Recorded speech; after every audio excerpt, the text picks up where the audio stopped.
Hello, my name is Cobi Williams, host of Palmetto Happens with Cobi, a show all about economic development, workforce development, commercial real estate, and tourism within the great state of South Carolina. Today, I am here with President Michael Benson. How are you doing today, sir? I'm doing well. We're here. I call this the corner of truth, Cobi. Absolutely. I love it. The corner of truth. He's also president of Coastal Carolina University, of which is my alma mater, and I work at. I love it. It's awesome. What is this? Well, hold on. Yeah, this is my father-in-law who passed away a few years ago. Was a big collector of American artwork, painting, sculpture. Yeah. He got this one in Jackson Hole, and we somehow ended up with it. It weighs about 300 pounds. It's bronze. Wow. And he had a lot of Western art. He was a hunter and fisherman. Yeah. And shortly before he died, and this is off topic, he made it to his 7th continent. So wow. Antarctica was the last of 7 continents to visit for him. Cool. And 2-time kidney transplant survivor who never let that stop him. I mean, he was an unbelievable traveler, just a real fun adventure. Yeah. Took us fishing one time in Alaska. I'm not a fisherman, but we had a wonderful time. But he loved the West, and that was where he was from. He lived in Alaska for his childhood and all over. But yeah, well, it fits perfectly in this corner. I love it. And I've tried to make my office kind of my own. It's a beautiful space, but there's a lot going on in here in this corner too. I mean, Eisenhower, Truman. We could go rabbit hole down that. That is cool. These are all really cool there. I got my diplomas behind you there. So, yeah. Oh wow. Anyway, it's, I love the space. I'm very fortunate to have such a beautiful. Well, tell our viewers about yourself. How your role as president of Coastal Care. How did you get to the role? You have a very interesting background. So tell our viewers about yourself. Well, long story short, I'm the youngest of 6 kids. My mother and father, my mother never graduated college. She met my dad when she was in college, but my father went to Stanford, got a master's degree in education, and wanted to be a high school principal, but found his calling in life was sales. So he was a cookware salesman his whole life. Mm-hmm. And I have 5 kids myself, and I look back at my parents who sacrificed so much for all 6 of their children to give us chances that they never dreamed of. And I'm trying to do the same for my kids. But we didn't have a lot growing up. I mean, my mother was a piano teacher, and she expected a lot of us. We all played the piano, much to my chagrin. When I was a teenager, I hated it, but now I love it. And I was the first to kind of go away to school. I did study abroad. I lived overseas in England, Israel, and Italy for almost 7 years, and got into higher education. I think much to the surprise and delight of my father, because he's in many ways lived vicariously through the experiences I was having, since he really wanted to get into education. His father was a dairy farmer. Mm-hmm. And rose to the ranks of being the Secretary of Agriculture for Eisenhower. So that's why I have the picture of Ike up there. So cool. So it's a testament that education can take you anywhere. Mm-hmm. He was the first in his family, oldest of 11 kids to go to college. Wow. And that changed forever the trajectory of my family. Mm-hmm. So there were high expectations in our family growing up. I went to school, undergrad at Brigham Young, did a doctorate at Oxford in history, and then have since picked up 2 master's degrees, one at Notre Dame and one at Johns Hopkins. Mm-hmm. So I'm a lifelong learner. I love education. I love learning. I love history. My hero, Harry Truman here, once said, "There's nothing new in the world except the history you do not know." Wow. And so I've always tried my best to be conversant in my discipline. Mm-hmm. And my latest book, I hope, is a testament to that commitment, which is a biography of the first president of Johns Hopkins. So the first research university in America, in a really remarkable place. So great book. Thank you. This is my 30th year, Cobi, of working in public higher education. Yeah. And my 21st year as a president. So 2 presidencies in Utah, 1 in Kentucky, and 1 in South Carolina. We're not moving any farther east, or we'd end up in the ocean. That would be a little bit of a problem, So I have 2 older children, one of whom is a news anchor in Idaho.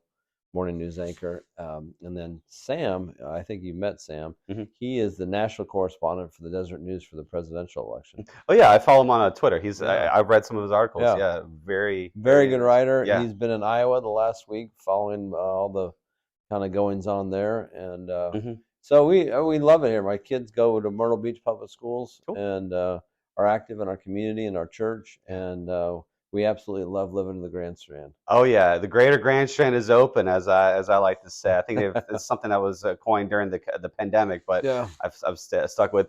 To whom much is given, much is expected. Yeah. That was something that kind of stuck in my head as you were talking about your upbringing. Yeah. You know, that's something that's kind of I've kind of lived by in my life too. It's been instilled in me, so that's awesome. Yeah.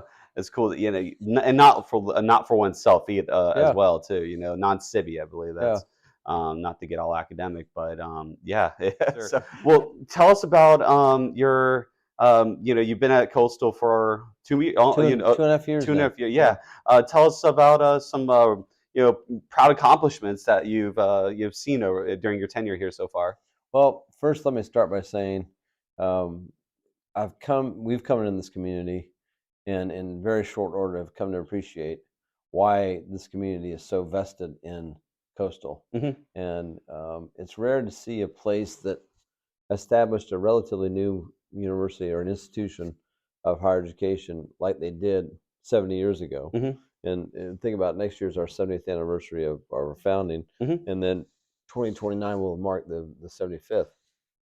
So in a relatively short period of time, we've come to love it, I hope, as much, if not more, than all the folks that have invested so much in it. And I take very seriously the responsibility of leading the institution, and recognizing that a lot of work went into putting the foundation in place. And when we got here, we inherited a remarkable place, and trying our best to make it better. So, you know, nothing is ever accomplished in a vacuum. It's always a team effort, and we've got a great team here. Appreciate the support of the board. Appreciate the support of the community.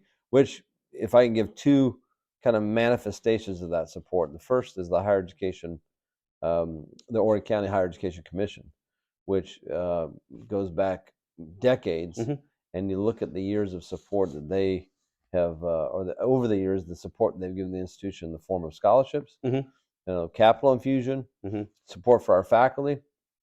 I can point to the Hackler Clubhouse, the PGM program, and then we may talk about that. That they backed the bonds for that project. The Kimball Library renovation, they supported that. So I'm a part of the, you know, ex officio member of that group, and go to their monthly meetings. And every time I come away, I'm just amazed that not only the commissioners and the time they give in support of the commission, but the taxpayers, because it's kind of a millage that goes toward those funds. That's the first one. The second one was the renewal of the penny sales tax, which in November of last year, at 68.7% of the vote in support of renewing that for another 15 years. And what a tremendous advantage for us. It is. No other county in the state supports both K-12 and the technical college and a four-year institution. So I can't say enough about all the visitors from West Virginia and Kentucky and Ohio. We appreciate very much, because 60% of the taxes collected is from out-of-state visitors. And sometimes we complain about the traffic. I've fallen into that rut, and it's starting to kind of ebb a little bit. But I don't know about that, but sure, I'll go with that. Fine. So you hit a little pressure point there for a minute. I notice on my commute every day that it's not as bad as sometimes, but still in all, this is a booming area. It is. And we really, really appreciate the support that we get for the university and for Oregon Georgetown Tech. I think it's very significant. You know, and what I also was hoping to touch on, you know, I'm going to touch on the Tech and Coastal partnership in a little bit, but we have a lot of programs here at CCU. I've been involved with the school for 10 years at this point, you know, as an undergrad, grad, and now employee. I mean, we have, you know, in the business school, we have so many awesome programs, a PGM program, econ, real estate, finance. I was talking with a student worker out there, about she's in the accounting program. That's one of the top-notch programs, I think, in the Yeah, state. yeah. We have opportunities here at Coastal Carolina to equip our workforce. I love it. Yeah. It's very exciting, very exciting. Can you tell me about the strengths that you think of that are of Coastal Carolina University that are unique to the state of South Carolina, maybe even the region, that Yeah. really amplifies the strengths of the outside region? Well, we had a trustee retreat a couple of weeks ago up in Florence, and hosted by our good friend Fred Carter, the president up at Francis Marion, who Yep. is he's kind of the dean of the presidents. He's been in that position for, I think, over 2 decades, Yep, and right, has yeah. done remarkable things for that institution. So he was very kind, and we had a wonderful discussion. One of our vice chair of our board, Natasha Hanna, attorney here in town, said that she wants to see us do 3 things: be first, be the best, and be innovative. And I think those are 3 really laudable goals for us as an institution.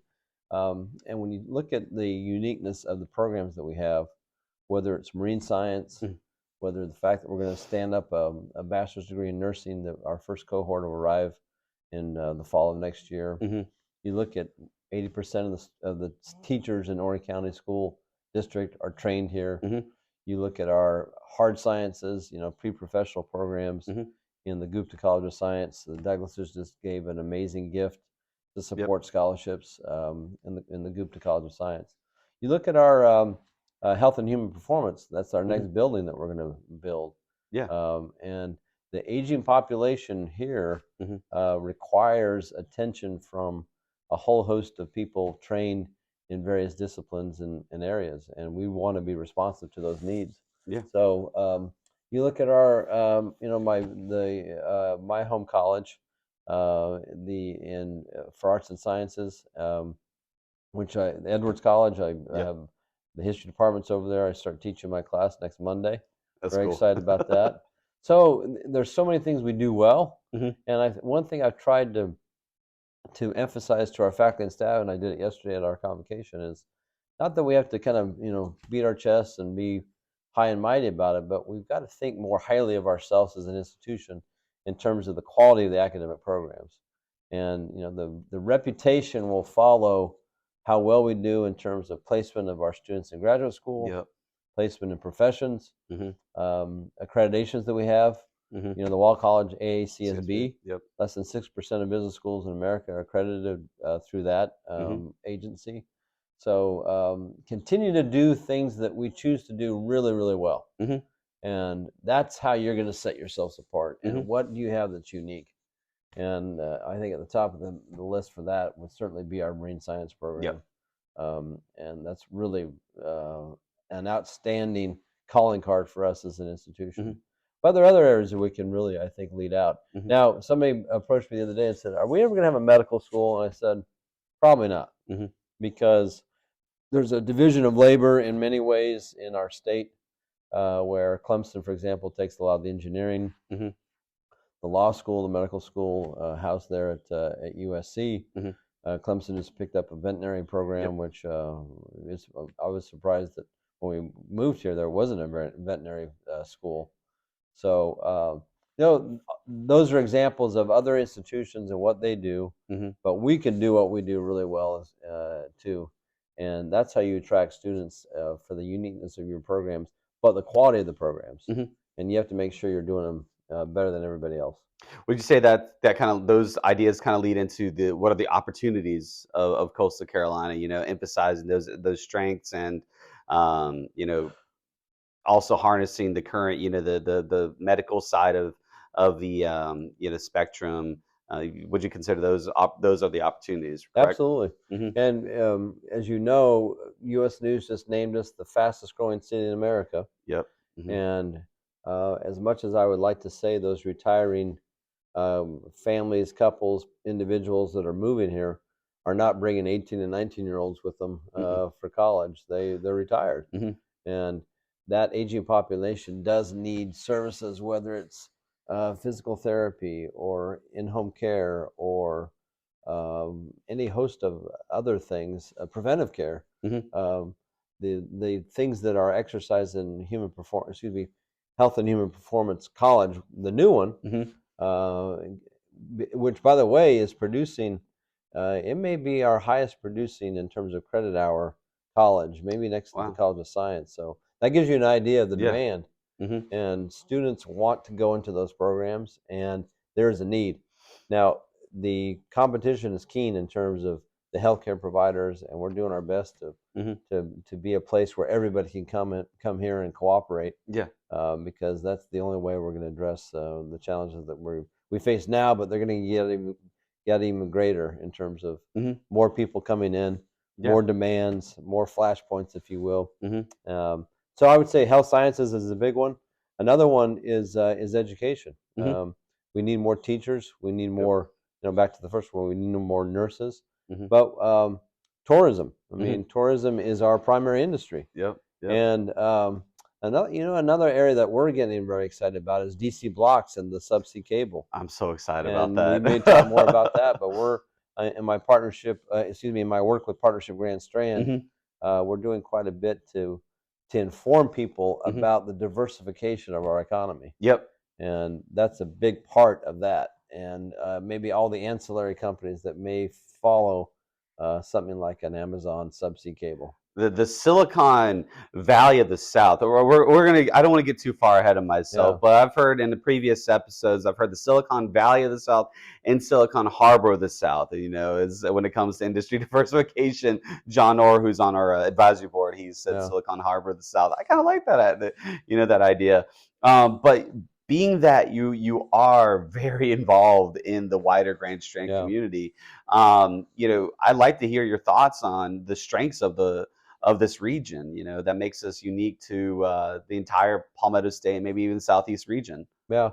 Back to the kind of the nomenclature out in Utah, they were where we were for a long time. They coined the phrase the Silicon Slopes because of the skiing and the outdoor opportunities, and it was really taken. I mean, Oracle has an enormous presence there. Of Yep. course, microchips are manufactured there.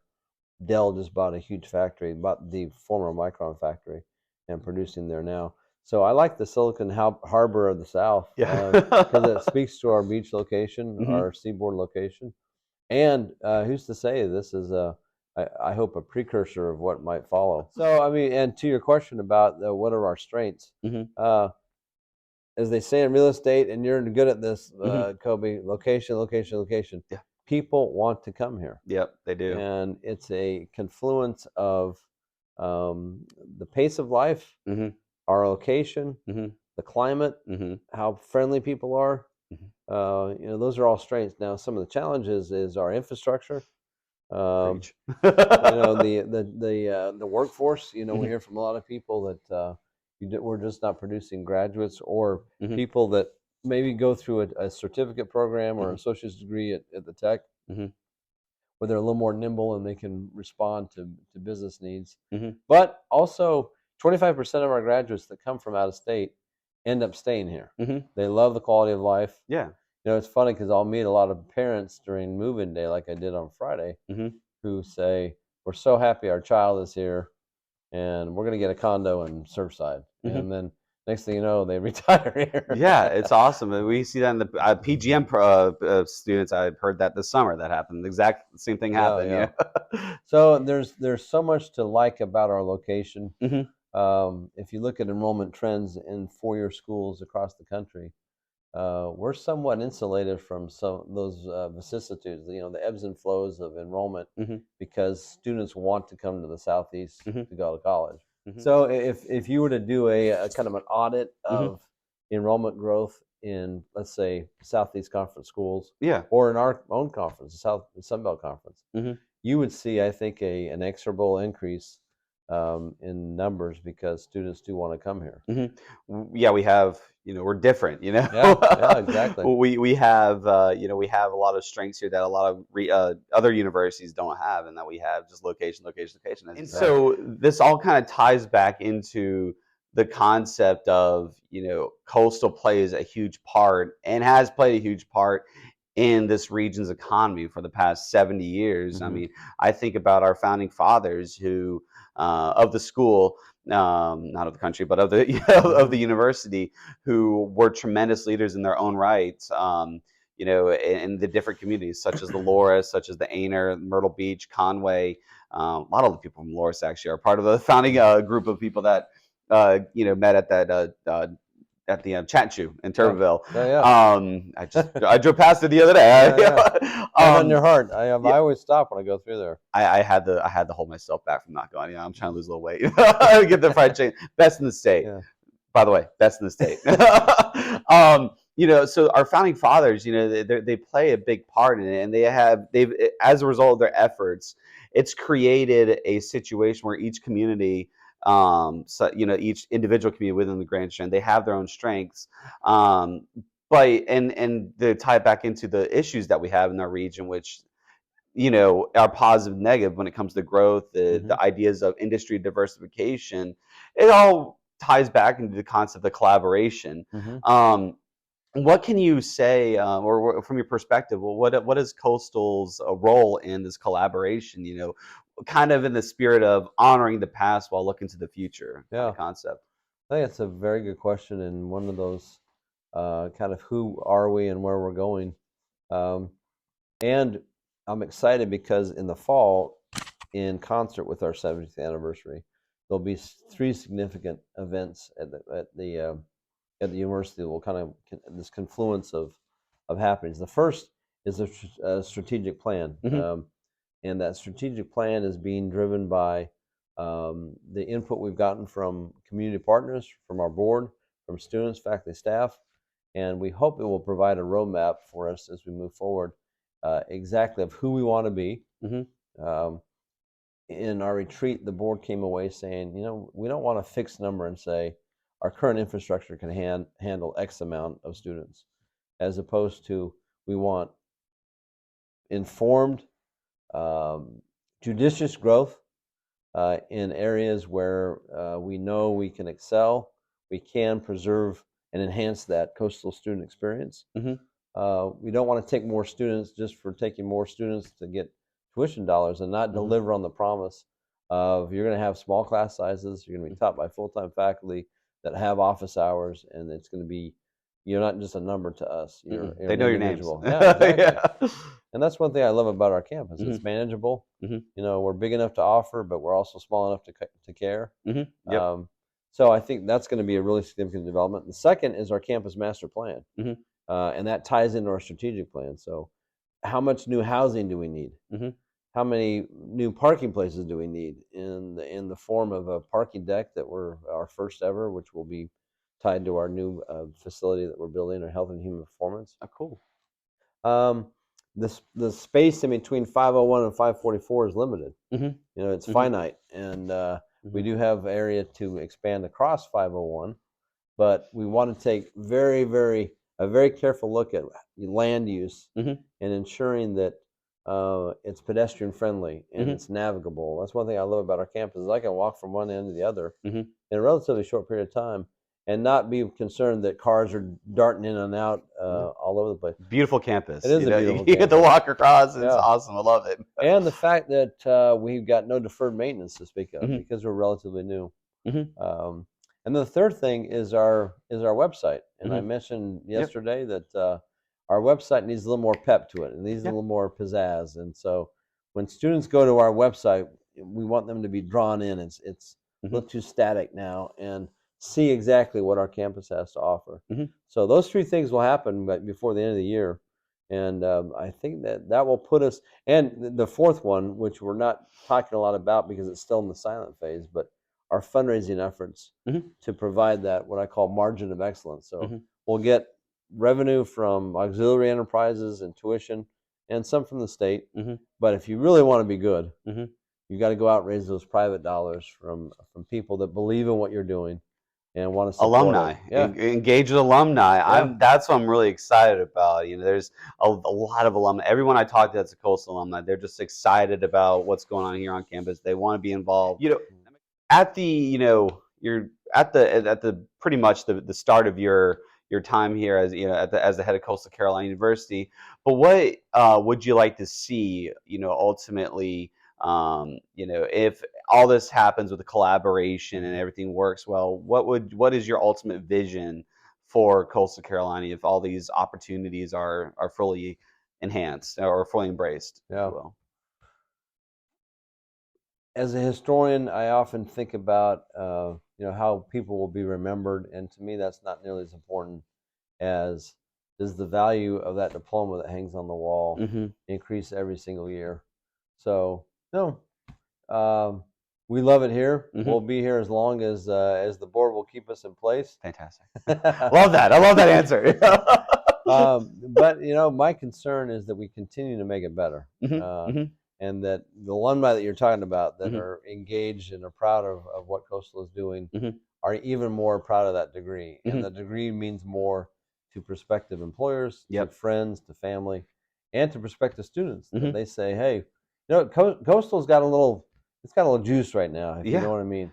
That's exact. Energy is good. It's high energy. Yeah, and that's manifested in our store down at Broadway at the beach, Mm-hmm. which in one day, Cobi, Yeah. Friday of last week, Mm-hmm. did almost $19,000 in sales. I believe it. I believe it. They have some cool stuff there, by the way. do. I got a couple shirts in there. I love it. And alumni get a 30% discount. Yep. I love So, that 30% discount too. The Under Armour Mhm. apparel can be a little expensive. A little pricey on the A side. little higher price point, but that Yeah. 30% discount is a tremendous benefit. I don't think my shot has my shoes in there, but these are my Under Armour shoes.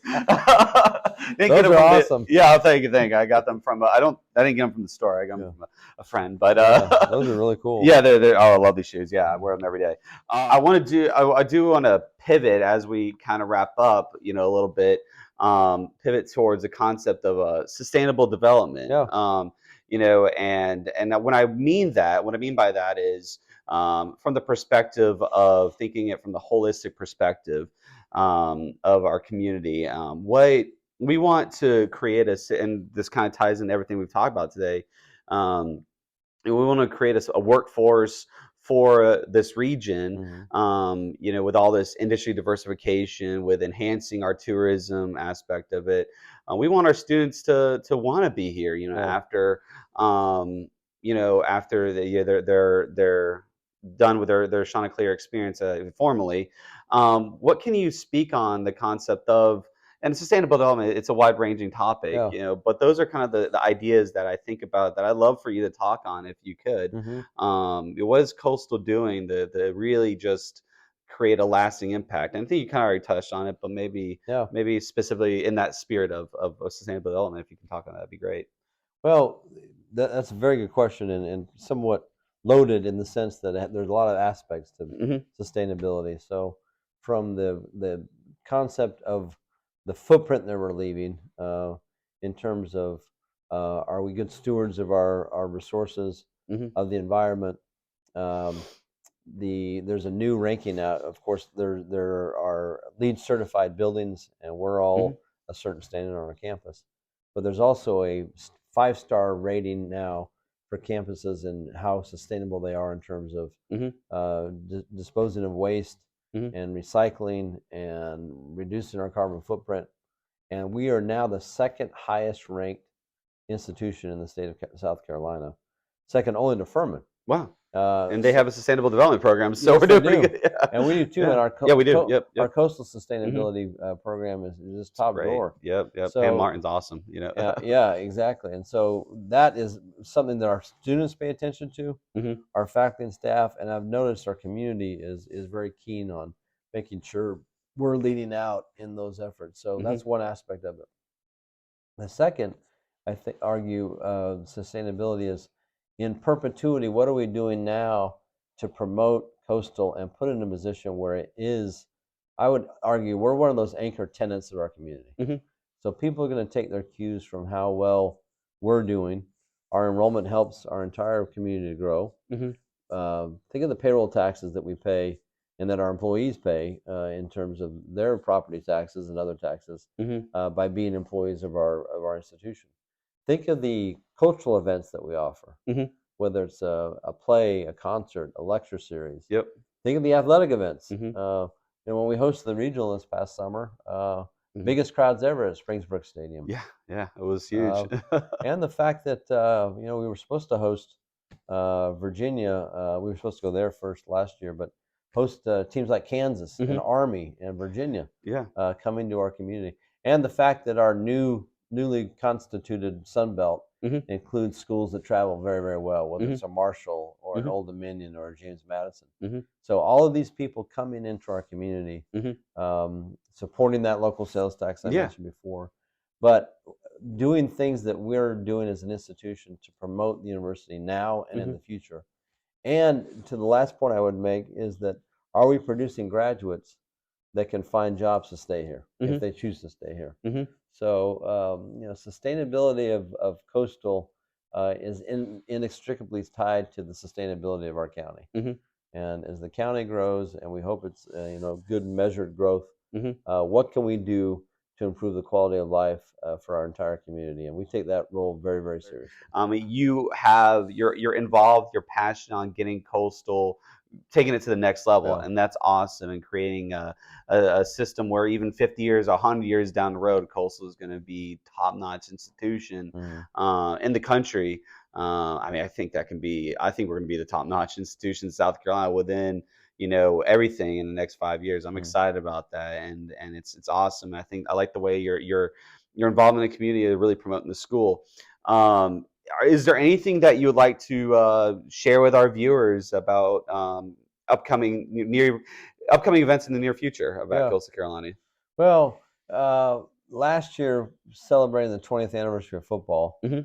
um, some people will say, well, you talk about athletics too much. And there are all sorts of metaphors out there about athletics as the front porch of the campus or Mhm. the living room, and you've got to get people on the campus and into the Yeah. living room. Regardless of what people think, our student athletes are tremendous representatives of our institution. Mhm. So many people are introduced to Coastal through an athletic competition, whether it was the 2016 World Series. Mhm. Whoever thought that Coastal Carolina would win? Yeah. Melissa Jefferson. I've got a picture of Yep. Melissa Jefferson, a product of Mhm. Carver, Mhm. Carver Bay. Carver Bay High School. Mhm. And the fact that our football team in 2020 Mhm. did so well, was in the top 10 for a few weeks. Yeah. And the fact that we're going out to play UCLA in the Rose Bowl. And the Rose Bowl. That's exciting. and are we welcomed? And I had Mhm. tremendous respect for our service academies. And Yeah. Army was here last year. This year we get to go up there on November the 18th. Yep. Yep. So all of these things help with the kind of brand promotion of the institution. Mhm. And I really hope that we continue to do that, Mhm. and use it in a way that attracts students to say, hey, I first saw Coastal on TV or Mhm. doing this, and I love their colors. I love their mascot. The football field too. The Yeah, teal turf. the teal turf. All those things get people on the campus. Mhm. And I'll end with this, and that is, we've got to do a better job, I believe, of reaching out to those retirees Mhm. that are looking for maybe a little more academic or intellectual stimulation, and not just playing Mhm. golf. I love golf as much as anybody. Yeah. But you can only play so much golf. Yeah. And what can we do to get them on campus, whether it's through our Ollie program, Yep. or for a concert or a lecture like you had talked about, Mhm. and then have them adopt us as kind of their Mhm. school away from their alma mater. Yeah. Yeah. And maybe include us in their will or their plan giving. Hey, that'd be awesome. Well, President Benson, I appreciate you for joining the show today, and I appreciate your leadership in our region. Well, thank you, Cobi. I admire you a great deal, and if there's Appreciate a it. good cause, chances are, whether it's chicken bog or Thank you. I'm advocate. glad you mentioned that chicken bog. I always like to put that out there. So thank you. I didn't have to do that myself. Well, it's a great time to be to Chanticleer. We appreciate all the support we get from across our community and state. Absolutely. I appreciate you, sir. Well, thank y'all for listening to this episode of Palmetto Happens with Cobi. Follow the Palmetto Happens with Cobi on LinkedIn. We post videos on the Grant Center for Real Estate and Economics LinkedIn page. And also follow me on LinkedIn as well, Charles Cobi Williams, MBA.